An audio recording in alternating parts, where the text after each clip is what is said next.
भविष्य का समय, जहां अब तक इंसानों ने वैसे तो बहुत तरक्की कर ली थी, वे दूसरे ग्रहों तक रिसर्च के लिए भी जाने लगे। मगर समय बीतने के साथ अब खुद पृथ्वी के ही रिसोर्सेज बहुत कम रह गए। सबसे ज्यादा कमी पानी की थी, जिसके लिए कई सारे देश एक दूसरे से लड़ रहे हैं और अब तो तीसरा वर्ल्ड वॉर तक शुरू होने के कगार पर है। अब ऐसे अनस्टेबल हालातों के बीच हम कुछ एस्ट्रोनॉट्स को पृथ्वी के ऑर्बिट में घूम रहे स्पेस स्टेशन पर देखते हैं, जो कि यहीं रहकर हमारे सोलर सिस्टम की बाकी ग्रहों पर पानी ढूंढ रहे थे, ताकि पृथ्वी पर चल रही पानी की कमी पूरी की जा सके। कि अब अचानक से उन्हें खबर मिलती है कि एक बहुत बड़ी एस्ट्रॉइड बेल्ट उनके ही स्पेस स्टेशन की ओर आ रही है, जो कि अगर उनके स्टेशन से टकराई तो वे सभी मारे जाएंगे। चारों जल्दी से स्टेशन को स्टार्ट करने लगते हैं ताकि वे इस एस्ट्रॉइड बेल्ट के रास्ते से अलग हट सके। लेकिन अब पूरा सिस्टम ही मेल फंक्शन कर रहा था। हर कोई सोचने लगता है कि अब चूंकि सिर्फ 6 ही मिनट में वो एस्ट्रॉइड बेल्ट उनके स्टेशन से टकरा जाएगी, तो उन्हें खुद की सुरक्षा के लिए इमरजेंसी पोर्ट लेकर पृथ्वी पर निकल जाना चाहिए। कि तभी मेन इंजीनियर आखिरी वक्त पर सिस्टम मेल फंक्शन ठीक कर लेता है और वे फाइनली एस्ट्रॉइड की लाइन से दूर हटकर बच ही गए। पूरा क्रू खुश था कि सब कुछ सेफ रहा। दरअसल उन्हें इस स्टेशन पर आए पूरे 500 दिन बीत चुके हैं और 500 ही और दिन तक उन्हें स्टेशन पर रहकर अपनी रिसर्च पूरी करनी थी। तब तक उन्हें पता भी चल जाएगा कि उन्हें कौन से नए ग्रह पर पानी मिला है। अब यहाँ से 500 दिन पहले का समय दिखाया जाता है, जब प्रेसिडेंट ने खुशी खुशी ये स्पेस मिशन लॉन्च किया था। ये स्पेस मिशन मानव इतिहास के सबसे इम्पोर्टेंट मिशन में से एक है, जहाँ की 4 एस्ट्रोनॉट्स को 100 दिनों तक स्पेस स्टेशन पर रहकर रिसर्च पूरी करनी थी। इस पूरे मिशन को कमांडर विंसेंट लीड करेंगे, जो कि पास्ट में काफी एक्सपीरियंस वाले एस्ट्रोनॉट रहे हैं। वे मंगल ग्रह पर लैंड करने वाले दूसरे इंसान थे और अब जब पृथ्वी इतनी गंभीर समस्या से गुजर रही है, तो वे इस इम्पोर्टेंट मिशन की सबसे बेस्ट चॉइस थे। दरअसल दुनिया भर के वैज्ञानिक मंगल मिशन के बाद सोलर सिस्टम के अलग अलग ग्रहों पर अपने प्रोब भेजने लगे, ताकि जहाँ भी उन्हें पानी होने के सबूत मिले, वहीं विंसेंट की अगुवाई में बाकी एस्ट्रोनॉट्स को भेजा जा सके। और चूंकि दूसरे ग्रहों के मिशन पर जाने में बहुत से दिन लगेंगे, इसलिए चुने गए एस्ट्रोनॉट्स को एक लंबे समय तक स्पेस सेंटर पर रखा जाएगा, ताकि वे इस लंबे स्पेस ट्रेवल के लिए खुद को तैयार कर सके। अब विंसेंट के बाद क्रू में दूसरा मेंबर जॉन होगा, जो कि एक इंजीनियर है और उनके मिशन में कोई भी टेक्निकल इशू होने पर जॉन ही उसे टैकल करेगा। तीसरी मेंबर जस्टिन थी, जो कि शिप के एनर्जी रिसोर्सेज को संभालेगी। इसके बाद चौथी और आखिरी मेंबर एंड्रिया, जो कि शिप पर रहकर सारे साइंटिफिक एक्सपेरिमेंट करेगी कि कैसे वे दूसरे ग्रहों पर मिले पानी को इंसानों के पीने लायक बना सके। वही एंड्रिया ही क्रू मेंबर्स की साइकोलॉजिकल डॉक्टर रहेगी, क्योंकि उसे इस फील्ड में भी डिग्री हासिल है। अब स्पेस स्टेशन पर जाने से पहले विंसेंट इंटरव्यू में कहता भी है कि वो मंगल ग्रह पर जाने वाला दूसरा इंसान बना है, मगर वो बाकी के प्लैनेट्स पर जाने वाला पहला एस्ट्रोनॉट बनना चाहता है। वहीं इतने लंबे सफर के लिए शिप पर सप्लाईज काफी लिमिटेड होंगी, इसलिए एस्ट्रोनॉट्स की संख्या कम से कम रखते हुए सिर्फ इन 4 मेंबर्स को ही मिशन पर जाना होगा। चारों अपनी अपनी फील्ड में सबसे बेस्ट रहे हैं और वे स्पेस में आने वाले खतरों से निपटने के लिए हाईली कैपेबल हैं। अब प्रेजेंट टाइम में इन चारों को स्पेस स्टेशन पर रहते हुए 900 दिन पूरे हो चुके थे, यानी कि अब सिर्फ 100 दिन का ही उनका ये टेस्ट मिशन बचा है। हालांकि पिछले 900 दिन आम दुनिया से अलग रहने के कारण उन्हें अपनी फैमिली तो याद आती थी, मगर उन्हें पता था कि आने वाले सुनहरे भविष्य के लिए उन्हें ये तो सहना ही पड़ेगा। कि तभी इंजीनियर जॉन को पृथ्वी के मेन बेस से एक इम्पोर्टेंट मैसेज आता है और जॉन अपने बाकी साथियों को इकट्ठा कर वो मैसेज दिखाने लगता है। दरअसल जो अलग अलग प्रोब्स उन्होंने कई सारे प्लैनेट्स पर भेजे थे, उनमें से एक प्रोब ने जुपिटर ग्रह के मून यूरोपा पर फ्रेश पानी के बहुत बड़े भंडार ढूंढ निकाले थे। इतना ही नहीं, इस पानी को आसानी से इंसानों के लिए प्यूरिफाई किया जा सकेगा। हर कोई खुशी से झूम उठता है। पूरी दुनिया भर में ये खबर आग की तरह फैल चुकी थी। हर ओर से वैज्ञानिक कम्युनिटीज इस डिस्कवरी के बड़े बड़े दावे करने लगती है कि इंसानी प्रजाति इस डिस्कवरी के बाद और तेजी से तरक्की करेगी।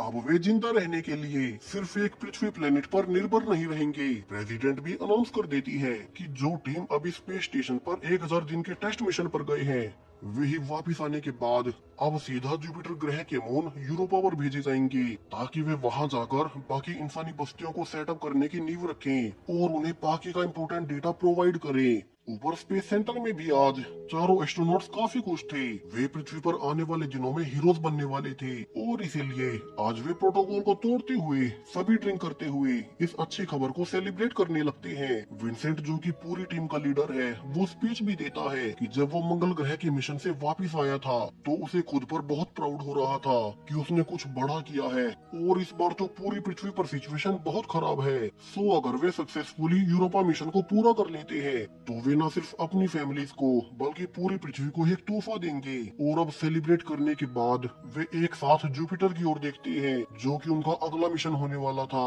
लेकिन अब जब हर कोई इस डिस्कवरी की खुशियां मना ही रहा था कि तभी हर ओर से खबरें आने लगती है कि अचानक से हमारे सूर्य की एक्टिविटीज में कोई हलचल हो रही है और अब आने वाले कई दिनों तक हो सकता है कि खतरनाक सोलर फ्लेयर्स का सबको सामना करना पड़े। हालांकि सभी को लग रहा था कि ये सोलर फ्लेयर्स ज्यादा खतरनाक नहीं होंगी। और अब शिप में भी एक दिन जॉन और जस्टिन एक दूसरे के करीब आने लगते हैं क्योंकि वे इतने लंबे समय से पृथ्वी पर मौजूद अपने अपने पार्टनर से काफी दूर रहे थे। हालांकि ये करना भी प्रोटोकॉल्स के खिलाफ जाता है। अब अगली मीटिंग पर बुलाए जाने से कैप्टन विंसेंट जान जाता है कि जॉन और जस्टिन एक दूसरे के साथ सो रहे थे और वो जॉन को इसके लिए डांटता भी है। अब जॉन ये प्रॉमिस करते हुए माफी मांगने लगता है कि आगे से वे ऐसा कुछ नहीं करेंगे। वैसे भी उन्होंने एक साथ ड्रिंक करके एक बार प्रोटोकॉल तोड़ दिया था जब उन्हें यूरोपा पर पानी की डिस्कवरी हुई थी। जॉन विंसेंट को समझा ही रहा था कि तभी उन्हें पृथ्वी से बेहद ही हैरान करने वाली खबरें आने लगती है। दरअसल पृथ्वी के कई सारे देशों ने अचानक से ही एक दूसरे पर अटैक कर दिया। दरअसल पृथ्वी पर पानी की कमी को लेकर बहुत से देश एक दूसरे से लड़ रहे थे, मगर यूरोपा पर पानी मिलने की खबर के बाद सबको लगा था कि अब सब कुछ शांत हो जाएगा। लेकिन अब अचानक से कई सारे देशों में एक साथ न्यूक्लियर अटैक्स हो गए और उनमें लाखों लोग मारे गए। बड़े बड़े लीडर समझ नहीं पा रहे थे कि पृथ्वी के हालात अचानक से इतने कैसे बदल गए। अब चारों क्रू मेंबर्स को भी बेस स्टेशन से बताया जाता है कि बाकी सबकी तो फैमिली सेफ है, बस कैप्टन विंसेंट को छोड़कर। उसके बेटे को काफी गंभीर चोटें आई थी। अब विंसेंट कहता है कि 1000 दिन अब चूंकि पूरे होने को है, सो वे जल्द ही वापिस से पृथ्वी पर जाएंगे। हालांकि जो नई टीम इस स्टेशन पर उन्हें रिप्लेस करने वाली थी, उनका लीडर गैब्रियल, वो भी अटैक्स में मारा गया है। सो हो सकता है कि उनके बाद वाली टीम यहाँ न आ सके। अब ये सुनते ही एंड्रिया अकेले में जाकर रोने लगती है क्योंकि जिस गैब्रियल के मारे जाने की खबरें आ रही थी, एंड्रिया उससे रिलेशनशिप में थी और वे जल्द ही शादी भी करने वाले थे। जबकि विंसेंट अब अपने बेटे से वीडियो कॉल पर बात करता है। उसका बेटा रोते हुए बता रहा था कि अब उसके पैर नहीं बचे और वो शायद से अब कभी चल भी नहीं पाएगा। विंसेंट उसे शांत करने की कोशिश करता है कि अब यूरोपा मिशन पर जाने से पहले वो पृथ्वी पर आएगा और तब वे एक साथ मिलकर कुछ वक्त बिताएंगे। कि तभी अचानक से स्पेस सेंटर का कम्युनिकेशन पूरी तरह से पृथ्वी से टूट जाता है। एंड्रिया देखने भी जाती है कि अचानक से ये क्या हुआ और तभी जॉन सभी को विंडो पर आने को कहता है। वो नीचे पृथ्वी पर कुछ ऐसा देख रहा था जो कि काफी भयानक था। अब वे सभी देखते हैं कि अब अचानक से पूरी ही पृथ्वी पर हर ओर बहुत बड़े धमाके हो रहे थे। विंसेंट जल्दी से ऑर्डर देकर फिर से बेस कंट्रोल से कांटेक्ट करने की कोशिश करता है, मगर अब तक सब कुछ बंद हो चुका था। सो विंसेंट कहता है कि वे अभी से ओपन सिग्नल भेजे, जो कोई भी और भी स्पेसशिप्स पृथ्वी के बाहर मौजूद हैं, वे उनसे संपर्क करे। किसी न किसी को तो कुछ पता ही होगा कि पृथ्वी पर अचानक ये क्या हो गया। अब जस्टिन अपनी फाइंडिंग बताती है कि उसके डेटा के हिसाब से पृथ्वी पर जितने देशों के पास न्यूक्लियर हथियार स्टोर्ड पड़े थे, वे सब के सब एक साथ ब्लास्ट हो गए, जिसके बाद अब पृथ्वी की 99% आबादी सीधी मारी गई होगी। चारों घबराए हुए ये सब देख ही रहे थे कि उनके पास एक जर्मन स्पेसशिप से रिस्पॉन्स मैसेज आता है कि उन्हें भी नहीं पता कि पृथ्वी पर ये सब क्यों और कैसे हुआ और अब उनका भी कांटेक्ट अपने बेस से नहीं हो पा रहा है। जॉन रिप्लाई करता है कि वे अपने बेस से कांटेक्ट करने की कोशिश जारी रखें और वे भी ऐसा ही करेंगे। इसी बीच जॉन कहता है कि अब उनके मिशन का कोई फायदा नहीं, उन्हें भी इमरजेंसी पोर्ट लेकर वापिस से पृथ्वी पर चले जाना चाहिए। लेकिन विंसेंट के अनुसार वे जाएंगे कहाँ? उन्हें तो नीचे से किसी का रिप्लाई तक नहीं मिल रहा, क्या पता वहाँ कोई जिंदा बचा भी होगा या नहीं। सो उन्हें यहीं पर रुककर कोशिश जारी रखनी होगी कि कैसे भी करके उनका पृथ्वी से कम्युनिकेशन हो जाए और उन्हें कंफर्म हो सके कि पृथ्वी पर लैंडिंग के लिए सेफ लोकेशंस कहाँ मौजूद हैं। और अब धीरे धीरे इस घटना को पूरे 6 दिन बीत जाते हैं, लेकिन अब तक क्रू को पृथ्वी से कहीं कोई रिस्पॉन्स नहीं मिलता। पूरी पृथ्वी अब नीले कलर से बदलते हुए काली पड़ने लगी थी क्योंकि न्यूक्लियर विस्फोटों के बाद धूल के बड़े बड़े गुबार ऑर्बिट में फैल गए। कहीं से कोई लाइट नहीं जल रही थी। विंसेंट और बाकी सब इन 6 दिनों में लगातार कोशिश करने के बावजूद असफल ही रहे। और अब तो वे भी समझ चुके थे कि सब कुछ बर्बाद हो चुका है। मगर ये सब हुआ क्यों? क्योंकि पहले कुछ देश आपस में लड़ रहे थे और अब अचानक से ही सभी देशों के न्यूक्स का एक साथ फट जाना, ये कोई कोइंसिडेंस नहीं हो सकता। इसके अलावा अब तो उनकी फैमिलीज भी मारी गई होंगी। चारों ही मेंबर्स ये जानकर काफी दुखी थे। उन्हें भी समझ नहीं आता कि अब वे आगे क्या करें। और अब कुछ दिन बाद चारों ही मेंबर्स को स्टेशन पर आए हुए पूरे 1000 दिन बीत चुके थे, जहां स्केड्यूल के हिसाब से आज सभी को पृथ्वी पर वापस जाना था। जिसके बाद चारों मेंबर्स कुछ दिन अपनी फैमिलीज के पास बिताकर आगे यूरोपा मिशन के लिए निकलते। लेकिन अब वापस लौटने को कोई घर ही नहीं बचा था कि तभी स्टेशन पर एक अलार्म बजने लगता है। एआई असिस्टेंट अनाउंस करता है कि उनके स्टेशन के इकलौते एस्केप पोड को पृथ्वी पर लॉन्च करने की प्रक्रिया शुरू हो चुकी है। सभी देखते हैं कि एस्केप पोड से कौन भाग रहा है और उन्हें रिवील होता है कि ये कोई और नहीं बल्कि उनका लीडर विंसेंट था, जो कि बाकी तीनों को बिना बताए अकेला ही पृथ्वी के लिए निकल रहा था। अब सभी जल्दी से विंसेंट को रोकने भागते हैं क्योंकि उनके पास ये इकलौता एस्केप पोड बचा है और उसके बाद कभी कोई यहाँ से निकल नहीं पाएगा। लेकिन अब जॉन ने कैप्टन विंसेंट को तो पोड से निकाल लिया था, मगर लॉन्चिंग प्रोसेस कैंसिल करने में देरी हो गई और वो एस्केप पोड अब बिना किसी पैसेंजर के ही पृथ्वी पर लैंडिंग के लिए निकल गया। यानी कि अब चारों यहीं फंस चुके थे। वे चाहकर भी यहाँ से कहीं नहीं जा सकते। हर कोई समझ जाता है कि विंसेंट की वजह से वे सब यहीं स्पेस में मारे जाएंगे। अब विंसेंट को जल्दी से बेहोशी वाला इंजेक्शन लगाने के बाद तीनों डिस्कस करते हैं कि उन्हें आगे क्या करना चाहिए। उनके ऑलरेडी 1000 दिन यहीं पूरे हो चुके हैं, यानी कि उनका खाना पानी भी जल्द ही खत्म हो जाएगा। वहीं अब तो एस्केप पोड भी जाता रहा। अब विंसेंट के बाद एंड्रिया क्रू की नई लीडर थी और आने वाले कई दिनों तक किसी को समझ नहीं आता कि वे क्या करें। वही विंसेंट अपने होश संभालने के बाद सबसे माफी मांगता है कि तब वो डर गया था। उसने अपनी फैमिली को खो दिया, इसलिए ही उसने अकेले भागने की कोशिश की थी। जॉन गुस्से में कहता है कि उसकी बेवकूफी की वजह से वे सब यहीं फंस जाएंगे। हालांकि एंड्रिया बीच बचाव करती है कि अब उनके आपस में लड़ने से कुछ नहीं बदलने वाला, सो उन्हें ठंडे दिमाग से आगे की प्लानिंग करनी होगी। वो बचे हुए खाने और पानी की रिपोर्ट देती है कि अगर वे अपने खाने और पानी को ढंग से राशन करें तो वे आने वाले 25 दिनों तक सरवाइव कर पाएंगे। और उससे पहले उन्हें उम्मीद करनी होगी कि पृथ्वी पर किसी भी देश की स्पेस एजेंसी अभी भी बची हुई हो और उनसे कॉन्टेक्ट होने पर वे उनके लिए रेस्क्यू मिशन भेज दे। अब सबको पता था कि जो संभावनाएं एंड्रिया बता रही है उनका पूरा हो पाना बहुत मुश्किल होगा। सो जस्टिन, जो कि अब तक जीने की उम्मीद खो चुकी थी, उसे पता था कि उसकी पृथ्वी पर फैमिली तो वैसे भी मारी गई। सो अब आखिरकार वो स्पेस स्टेशन से खुद ही बाहर कूद जाती है। उसे देखकर हर कोई दुखी था कि उन्होंने अपना एक साथी खो दिया और जॉन विंसेंट को मारने लगता है क्योंकि उसी की वजह से उनका इकलौता एस्केप पोड चला गया था। कि तभी उन्हें एक रशियन स्पेसशिप से मैसेज आता है कि सोलर फ्लेयर के हिट होने से उसके सभी क्रू मेंबर्स मारे गए हैं और अब वो अपने एस्केप पोड में अकेला ही बचा है। तो वो उनके स्टेशन पर आना चाहता है क्योंकि उसे भी नहीं पता कि वो नीचे पृथ्वी पर कहाँ लैंड करे। अब यहाँ स्टेशन में तो सब वैसे ही मर रहे थे, सो वे बिना वक्त गवाए उसे अपने स्टेशन से डॉक करने की इजाजत दे देते हैं। और उस रशियन एस्ट्रोनॉट केल्विन को अंदर लाने के बाद एंड्रिया नोटिस करती है कि इसकी भी हालत रेडिएशन की वजह से बहुत खराब है और केल्विन ज्यादा दिन तक सरवाइव नहीं कर पाएगा। लेकिन अब उनके पास यहाँ से निकलने का मौका था। विंसेंट रिवील करता है कि जिस शिप में ये रशियन एस्ट्रोनॉट आया है उसमें भी एक एस्केप पोड मौजूद है, लेकिन वो काफी छोटा है और उसमें सिर्फ 3 ही लोग नीचे जा सकेंगे। सो उन्हें जल्द से जल्द फैसला करना होगा कि वे इस रशियन एस्ट्रोनॉट केल्विन के साथ क्या करें, क्योंकि वो खुद तो अपने एस्केप पोड में बाकी तीनों को जाने नहीं देगा। अब जॉन सुझाव देता है कि उन्हें केल्विन को बिना बताए यहाँ से निकल जाना चाहिए, लेकिन एंड्रिया इसके लिए मना कर देती है क्योंकि अगर वो यहाँ नहीं आता तो वे वैसे भी मर रहे थे, तो उन्हें कुछ दिन इंतजार करना चाहिए। वहीं अब समय बीतने के साथ उस रशियन एस्ट्रोनॉट केल्विन की हालत में भी सुधार आ गया था क्योंकि डॉक्टर एंड्रिया उसे अच्छे से ट्रीट कर रही थी।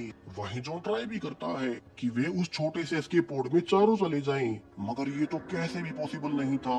वहीं बाकी सब केल्विन से पूछते हैं कि पृथ्वी पर अचानक से इतने धमाके क्यों हुए और क्या उसे इसका रीजन पता है। अब केल्विन उन्हें बेहद ही हैरानी वाली बात रिवील करता है। दरअसल जो कुछ भी पृथ्वी पर हुआ वो सब किसी इंसानी लड़ाई की वजह से नहीं था, बल्कि केल्विन के अनुसार वो सब कुछ किन्हीं बाहरी जीवन की ओर से किया गया है, यानी कि एलियन लाइफ फॉर्म। वो बताता है कि रशियन स्पेस एजेंसी को कुछ ही समय पहले यूरोपा पर एलियन टेक्नोलॉजी से बने स्ट्रक्चर्स मिली थी और उसी के बाद पहले अचानक से सोलर फ्लेयर आ गई और जब उसे कुछ नहीं हुआ तो पृथ्वी पर रखे सभी न्यूक्लियर बॉम्ब ही ब्लास्ट हो गए। जॉन भी भागकर देखता है कि केल्विन का कहना बिल्कुल सही था। जॉन का प्रोब यूरोपा पर गया था, उसने भी कुछ ऐसी ही डिटेल्स भेजी हैं और यहाँ से तो अब पूरे क्रू को धीरे धीरे सब कुछ समझ आ गया था कि उन्हीं की तरह कोई एडवांस्ड एलियन लाइफ फॉर्म होगी जिसे भी अपने लिए रिसोर्सेज चाहिए। और जब इंसानों को यूरोपा पर पानी मिला तो वो एलियन लाइफ फॉर्म नहीं चाहती थी कि इंसान वहाँ पर भी अपनी बस्तियां बनाए, इसलिए उन्होंने पृथ्वी को ही तबाह कर दिया। हर किसी को लगा कि अलग अलग देश आपस में न्यूक्लियर अटैक कर रहे हैं, मगर ऐसा था नहीं। अब चारों डिस्कस करती हैं कि उन्हें आगे क्या करना चाहिए। हालांकि उनके डेटा के हिसाब से पृथ्वी के कई सारे हिस्से अभी तक भी सेफ थे, यानी कि वहाँ के लोग भी जिंदा बच गए होंगे और शायद वहीं पर वे सुरक्षित लैंड भी कर पाएंगे। वहीं अगर वे अपना कोई भी मिशन यूरोपा पर नहीं भेजेंगे तो शायद से वेलियंस उन पर दोबारा अटैक न करें। अब तक पृथ्वी की आबादी 99% तो वैसे भी मर चुकी थी, सो जो रिसोर्सेज पृथ्वी पर बचे हैं बाकी के 1% लोग उनमें गुजारा कर लेंगे। यहाँ केल्विन एंड्रिया को स्पेशल थैंक्स बोलता है जो उसने उसका इलाज किया, वरना तो वे उसके एस्केप पोड के लिए उसे मरने के लिए छोड़ सकते थे। जबकि विंसेंट और जॉन डिस्कस कर रहे थे कि वे लैंड करने के लिए पृथ्वी पर सबसे सेफ हिस्सा कौन सा होगा और आने वाले कई दिनों तक सभी इसी रिसर्च में लगे रहते हैं कि वे लैंड कहाँ करेंगे। उन्हें ये भी याद रखना था कि लैंडिंग के वक्त उनकी कोई मदद करने वाला नहीं होगा, क्योंकि जितना उन्हें अंदेशा था किसी भी देश की स्पेस एजेंसी अभी इतने दिनों बाद तक भी एक्टिव नहीं हो पाई है। और उन्होंने फाइनली एक जगह को लैंडिंग के लिए सिलेक्ट कर लिया था। जबकि विंसेंट अनाउंस करता है कि चूंकि केल्विन के एस्केप पोड में 3 से ज्यादा लोग नहीं जा सकते तो वो अकेला ही यहीं रुकेगा। वैसे भी उसी की वजह से उनका एक एस्केप पोड दूर चला गया और वो टीम का लीडर भी था, सो वो अपनी टीम के लिए खुद का सेक्रीफाइस करने को तैयार है। वो जाने से पहले जॉन को एक लेटर भी देता है कि अगर उसका बेटा अभी तक पृथ्वी पर जीवित मिले तो जॉन विंसेंट का आखिरी लेटर उसके बेटे को दे दे। और इसके बाद अब जब वे गुड बाय बोलकर निकलने ही वाले थे कि जॉन विंसेंट को कहता है कि वो ये लेटर खुद ही अपने बेटे को दे। दरअसल जॉन इन सब में सबसे ज्यादा टेक्निकल जानकारी रखता है और उसने फैसला कर लिया था कि वो यहीं स्पेस में रहकर उन एलियन स्ट्रक्चर्स पर रिसर्च करना चाहता है, ताकि अगर वे पृथ्वी की ओर आए तो इंसानों को उनके बारे में कुछ तो जानकारी हो। वैसे भी सबके जाने के बाद यहाँ अकेले जॉन ही होगा और बचे हुए खाने से वो 1 महीने से ज्यादा समय तक सरवाइव कर लेगा। और वो समय समय पर उन एलियन स्ट्रक्चर्स का सारा डेटा नीचे एंड्रिया तक पहुंचाता रहेगा। यहाँ बाकी सब जानते थे कि ऐसा करना ही सही रहेगा और वे जॉन को यहीं स्टेशन पर छोड़ बाकी तीनों केल्विन के एस्केप पोड में बैठकर नीचे अर्थ पर जाने के लिए निकल पड़ते हैं। यानी कि वे तो सेफली नीचे पहुंच ही जाएंगे। और ऊपर स्पेस स्टेशन में जॉन अपने रिसर्च में लग चुका था। इसी होपफुल एंडिंग के साथ ये कहानी यहीं पर खत्म हो